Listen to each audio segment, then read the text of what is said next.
بسم اللہ الرحمن الرحیم۔ اللہ رب العزت قرآن پاک میں ارشاد فرماتے ہیں کہ وَسَارِعُوا إِلَى مَغْفِرَةٍ مِّن رَّبِّكُمْ وَجَنَّةٍ عَرْضُهَا السَّمَاوَاتُ وَالْأَرْضُ أُعِدَّتْ لِلْمُتَّقِينَ۔ اور اس آیت کریمہ میں تمام انسانیت کو ایک خطاب ہے۔ فرماتے ہیں کہ اپنے پروردگار کی مغفرت کی طرف دوڑو اور اس کی جنت کی طرف دوڑو۔ عرضها السماوات والارض، اور فرمایا کہ جس کی چوڑائی زمین و آسمان کے برابر ہے، بلکہ اس سے بھی زیادہ ہے۔ اور آگے فرمایا کہ اعدت للمتقین، اور وہ جنت متقی لوگوں کے لیے یعنی تقوی اختیار کرنے والے لوگوں کے لیے بنائی گئی ہے، تیار کی گئی ہے۔ اور اس آیت کریمہ میں ایک لفظ استعمال ہوا ہے وَسَارِعُوا، کہ دوڑو، دوڑ لگاؤ، جتنا دوڑ سکتے ہو دوڑو۔ مسارعت کے معنی ہے یعنی کوئی کام جلدی کرنا، کسی کام میں جلدی کرنا اور دوسروں سے آگے بڑھنے کی کوشش کرنا۔ اور ایک جو اور جگہ پر فرماتے ہیں کہ فَاسْتَبِقُوا الْخَيْرَاتِ، یعنی نیکی اور بھلائی کے کاموں میں تم دوڑ لگاؤ۔ تو اس کا خلاصہ یہ ہے کہ جب انسان کے دل کے اندر کوئی نیکی کا داعیہ یا خیال پیدا ہو تو انسان کو چاہیے کہ وہ اس خیال پر عمل کرے، اس کو ٹالے نہیں، کیونکہ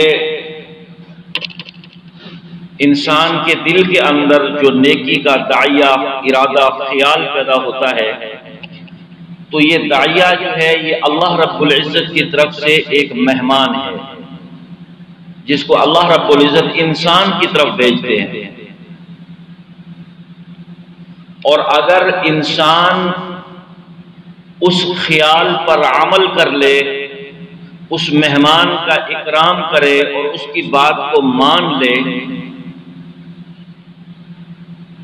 اور انسان اس نیکی کے کام کو کر لے جو اس کے دل کے اندر پیدا ہوا، تو پھر وہ مہمان بار بار انسان کے دل کے اندر آتا ہے، بار بار آتا ہے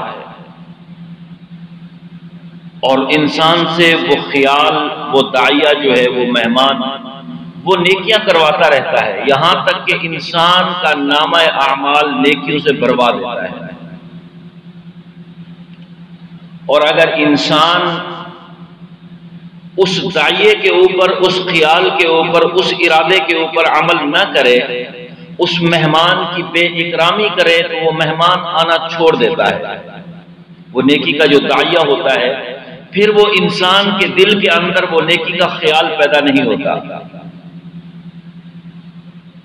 اور پھر انسان نیکی نہیں کر سکتا۔ اس لیے فرمایا کہ کَلَّا بَلْ رَانَ عَلَىٰ قُلُوبِهِمْ مَا كَانُوا يَكْسِبُونَ، کہ اگر انسان کے دل کے اندر نیکی کا خیال پیدا نہ ہو تو سمجھ لو کہ اس کے دل کے اوپر مہر لگ چکی ہے، کہ اب اس کے دل کے اندر نیکی کرنے کا خیال بھی پیدا نہیں ہوتا۔ تو اس لیے مبادرت الی الخیرات، مسارعت الی الخیرات یا مسابقت الی الخیرات، یعنی نیکی کی طرف بڑھنا، نیکی کے معاملے میں آگے بڑھنا، یہ اللہ رب العزت کو بہت محبوب ہے اور تقاضا بھی یہی ہے۔ اللہ رب العزت کی طرف سے تقاضا بھی یہی ہے کہ انسان نیکی کے معاملے میں ایک دوسرے سے آگے بڑھے، لیکن ہمارے ہاں معاملہ الٹا ہے کہ دنیاوی معاملات میں تو ہم ایک دوسرے سے آگے بڑھنے کی کوشش کرتے ہیں۔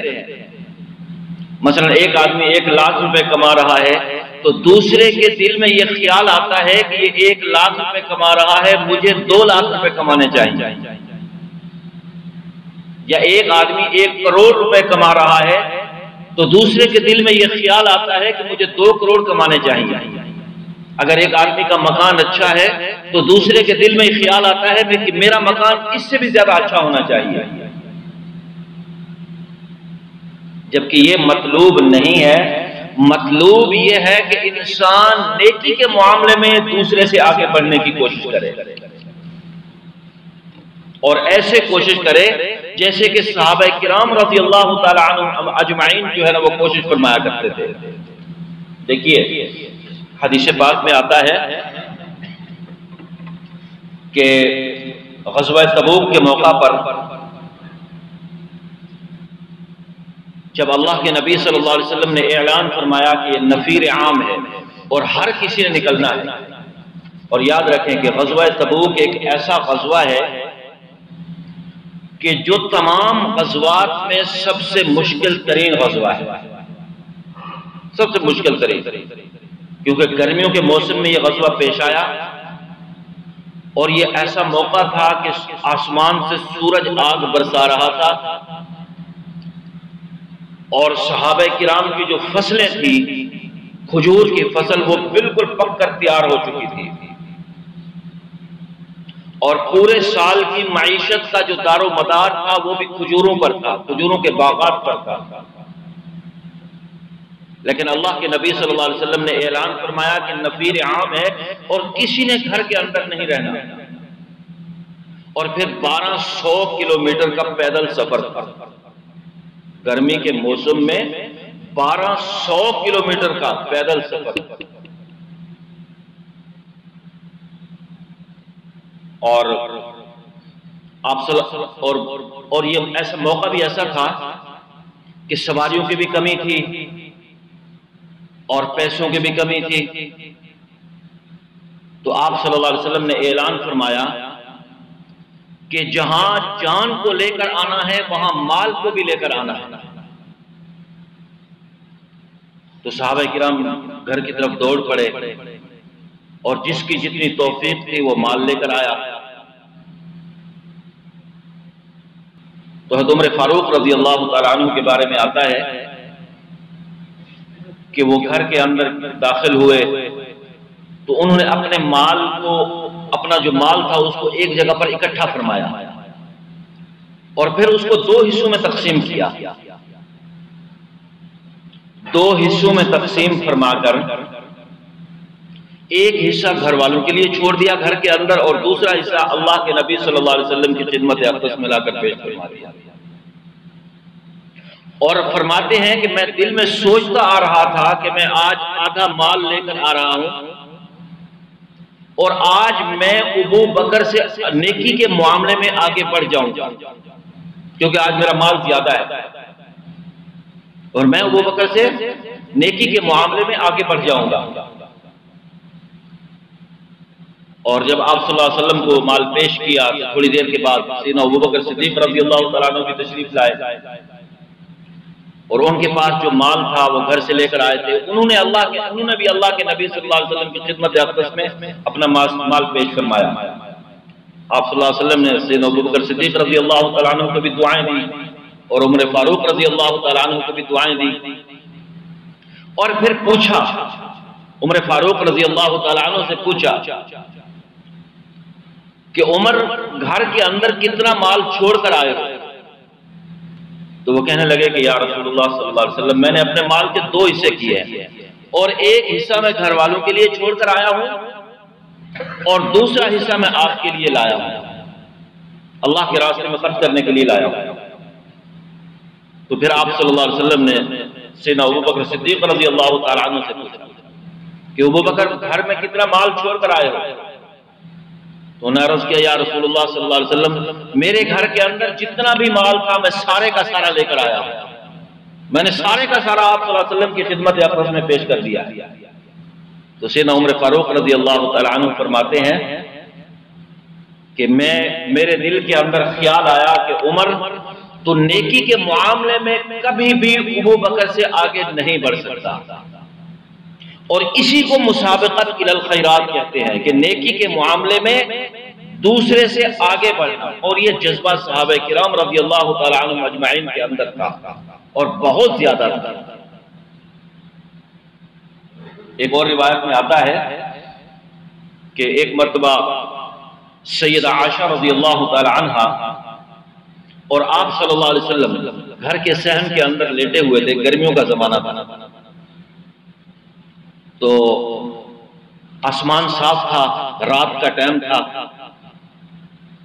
تو آسمان کے اوپر ستارے چمک رہے تھے۔ تو سیدہ عائشہ رضی اللہ تعالی عنہا نے عرض کیا کہ یا رسول اللہ صلی اللہ علیہ وسلم کہ آسمان کے اوپر یہ جو تارے ہیں، ستارے، ان کے برابر بھی کسی کی نیکیاں ہیں؟ تو آپ صلی اللہ علیہ وسلم نے فرمایا کہ ہاں، عمر فاروق کی نیکیاں ان ستاروں کے برابر ہیں، بلکہ ان سے بھی زیادہ ہے۔ تو تھوڑی سی پریشان ہوں، سیدہ عائشہ رضی اللہ تعالیٰ عنہ تھوڑی سی پریشان ہو گئی کہ پھر تو میرے والد محترم جو ہے سیدنا ابوبکر صدیق رضی اللہ تعالیٰ عنہ، وہ ان کی نیکیاں پھر کم ہوں گی۔ تو آپ صلی اللہ علیہ وسلم نے پریشانی پوچھی، آپ سیدہ عائشہ رضی اللہ تعالیٰ عنہ نے پھر اپنی پریشانی بتائی، تو آپ صلی اللہ علیہ وسلم نے فرمایا کہ ایسا نہیں ہے۔ سیدنا ابوبکر صدیق رضی اللہ تعالیٰ عنہ کی ایک نیکی غار والی، جب انہوں نے ہجرت فرمائی تھی میرے ساتھ، ان کی ایک نیکی اتنی بھاری ہے کہ اس نیکی کا مقابلہ کسی کی کوئی نیکیاں نہیں کر سکتی۔ اور یہ خبر سیدنا عمر فاروق رضی اللہ تعالیٰ عنہ کے پاس پہنچی۔ جب پہنچی تو انہوں نے سیدنا ابوبکر صدیق رضی اللہ تعالیٰ عنہ کو عرض کیا کہ ایسا کرے کہ میری زندگی کے جتنے بھی نیکیاں ہیں، میری زندگی کی جتنی بھی نیکیاں ہیں، وہ ساری کی ساری آپ لے لیں، لیکن وہ غار والی ایک نیکی مجھے دے دیں، وہ غار والی ایک نیکی مجھے دے دیں۔ تو اس کو مسابقت الی الخیرات کہتے ہیں کہ نیکی کے معاملے میں دوسرے سے آگے بڑھنے کی کوشش کرنا۔ جبکہ ہمارے ہاں اللہ معاف فرمائے معاملہ الٹ چل رہا ہے، یعنی دنیا کے معاملے میں تو ہم دوسرے سے آگے بڑھنے کی کوشش کرتے ہیں، لیکن دین کے معاملے میں آگے بڑھنے کی کوشش نہیں کرتے۔ جبکہ اللہ کے نبی صلی اللہ علیہ وسلم نے، اور یہاں پر ایک بات یاد رکھے کہ جو آدمی یہ سوچتا ہے کہ میں مال و اسباب میں دوسرے سے آگے بڑھ جاؤں، وہ ساری زندگی پریشانی کے اندر گزارتا ہے، کیونکہ اس کے دل کے اندر جو حسد ہوتا ہے، حسد کی آگ ہوتی ہے، وہ حسد کی آگ ساری زندگی اس کو چین نہیں لینے دیتی، ساری زندگی اس کی پریشانی کے اندر گزرتی ہے۔ اور اللہ کے نبی صلی اللہ علیہ وسلم نے ایک نسخہ بتایا ہے، اور بہت لاجواب نسخہ بتایا ہے۔ فرمایا کہ دنیا کے معاملے میں ہمیشہ اپنے سے نیچے والے کو دیکھو، دنیا کے معاملے میں ہمیشہ اپنے سے نیچے والے کو دیکھو، اور دین کے معاملے میں ہمیشہ اپنے سے اوپر والے کو دیکھو۔ کہ جب تم دنیا کے معاملے میں ہمیشہ اپنے سے نیچے والے کو دیکھو گے تو تمہارے دل کے اندر ایک سکون پیدا ہوگا، سکون، کہ میری گاڑی اس کی گاڑی سے اچھی ہے، اور میرا مکان اس کے مکان سے اچھا ہے، اور میرے پاس پیسے زیادہ ہیں بنسبت دوسرے کے، تو پھر انسان کے دل کے اندر سکون پیدا ہوگا۔ اگر دنیا کے معاملے میں اپنے سے بڑے کو دیکھیں گے تو پھر ساری زندگی انسان پریشان رہے گا۔ اور دوسرا فرمایا کہ دین کے معاملے میں ہمیشہ اپنے سے اوپر والے کو دیکھو، کہ جب تم دین کے معاملے میں ہمیشہ اپنے سے اوپر والے کو دیکھو گے کہ اس کے پاس دین زیادہ ہے، میرے پاس دین کم ہے، تو پھر تمہارے دل کے اندر دین سیکھنے کی فکر پیدا ہوگی، پھر تم دین سیکھو گے۔ حضرت عبداللہ بن مبارک رحمت اللہ علیہ ہمارے ایک بزرگ گزرے ہیں، بہت بڑے فقیہ تھے، محدث تھے، مفسر تھے، مجاہد تھے، صوفی تھے، بزرگ تھے، بہت بڑے اللہ کے ولی تھے۔ اور ان کے حالات میں لکھا ہے کہ ترکی کا ایک تاجر تھا، اور بہت بڑا تاجر تھا. اس کا غالباً شام کے اندر ایک باغ تھا اور اپنے زمانے کا مانا ہوا تاجر تھا. بہت بڑا رئیس تھا، بہت بڑا مالدار تھا. یوں سمجھ لیں کہ جیسے ہمارے زمانے کے اندر زرداری ہے، نواز شریف ہے، یا اس طرح کے لوگ ہیں، تو اس طرح کا وہ رئیس آدمی تھا. بہت زیادہ اللہ نے اس کو مال و اسباب دیا ہوا تھا. اور اس کا ایک باغ تھا. اس نے اپنے باغ کے اندر ایک نوکر رکھا ہوا تھا. اس کو تنخواہ دیتا تھا، وہ نوکر باغ کی دیکھ بھال کرتا تھا. تو اس تاجر کو اللہ نے ایک بیٹی عطا فرمائی، اور وہ بیٹی جو تھی انتہائی حسین و جمیل، انتہائی خوبصورت اس کی بیٹی تھی، اور ایک ہی بیٹی تھی. اور اس تاجر کو فکر پیدا ہوا جب بیٹی جوان ہوئی کہ میں اس کی شادی کروں. اور اس زمانے کے جو بڑے بڑے رئیس تھے، مالدار تھے، انہیں اپنے رشتے بھیجے، لیکن اس نے انکار کر دیا. اور وہ سوچتا رہا اور رشتے بھی ڈھونڈتا رہا. تو اسی دوران ایک دن وہ اپنے باغ کے اندر چلا گیا، اور وہاں جا کر جو اس کے باغ کا نوکر تھا، جو اس نے نوکر رکھا ہوا تھا باغ کے اندر، اس کو کہا کہ میرے لیے انار توڑ کر ان کا جوس لاؤ. اور نوکر نے انار توڑا، اس کا جوس نکالا، نچوڑا اس کو، اس کا جوس نکالا، جوس نکال کر مالک کو پیش کیا. تو وہ کھٹا تھا. وہ مالک کہنے لگا یہ تو کھٹا ہے، دوسرا توڑ کر لاؤ. تو اس نے دوسرا توڑا، اس کو نچوڑا، اس کا جوس پیش کیا تو وہ بھی کھٹا تھا. پھر تیسرا، چوتھا. تو مالک ناراض ہونے لگا، کہنے لگا کہ تمہیں یہ بتاؤ کہ یہاں پر اس باغ کے اندر کتنا عرصہ ہو گیا ہے؟ تو وہ کہنے لگا 4 یا 5 سال ہوئے ہیں مجھے. تو مالک کہنے لگا کہ اتنے عرصے میں تمہیں آج تک یہ بھی نہیں پتا چلا کہ کون سا انار کا پودا جو ہے وہ کھٹا ہے اور کون سا میٹھا ہے؟ تو نوکر نے جواب دیا کہ جناب آپ نے مجھے اس باغ کی دیکھ بھال کے لیے، رکھوالی کے لیے رکھا ہوا ہے، باغ چکنے کے لیے نہیں رکھا ہوا. تو مالک کے دل کو یہ بات لگی کہ 5 سال ہو گئے ہیں. اور پھر پوچھا کہ کیا 5 سال کے عرصے میں تم نے آج تک ایک بھی پھل نہیں چکھا؟ تو وہ کہنے لگا کہ 5 سال کے عرصے میں میں نے آج تک ایک بھی پھل نہیں چکھا. تو یہ بات اس کے دل کو لگی، اور کہ اتنا صاحب تقویٰ ہے، اتنا متقی ہے، پرہیزگار ہے، نیک ہے، صالح ہے. تو اس نے کہا کہ اچھا ایسا کرو کہ تم میرے گھر کے اندر چلے جاؤ اور وہاں جا کر رہو، وہاں اللہ کی عبادت کرو، اور میں تمہیں تنخواہ دوں گا، تمہاری تنخواہ میں کمی نہیں کی جائے گی. اس نوکر کو مالک نے گھر میں بھیج دیا، اور وہاں پر وہ اللہ کی عبادت کرنے میں مصروف ہو گیا اور اللہ کے ذکر میں مصروف ہو گیا. اور مالک تو پریشان تھا رشتے کے لیے. تو اس نے اپنی بیوی سے مشورہ کیا، نہیں بلکہ اسی پریشانی میں وہ اس نوکر کے پاس آیا اور اس کو آ کر کہا کہ معاملہ اس طرح ہے کہ میری بیٹی ہے، میں اس کے رشتے کے لیے پریشان ہوں، تم نیک صالح آدمی ہو، مجھے کوئی نیک مشورہ دو.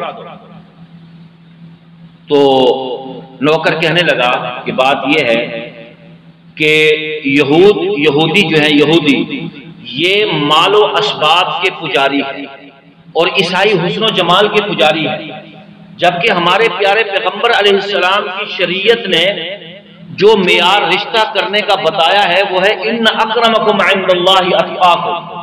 وہ تقوی معیار بتلایا ہے، تقوی، کہ تم تقوی کو سامنے رکھو.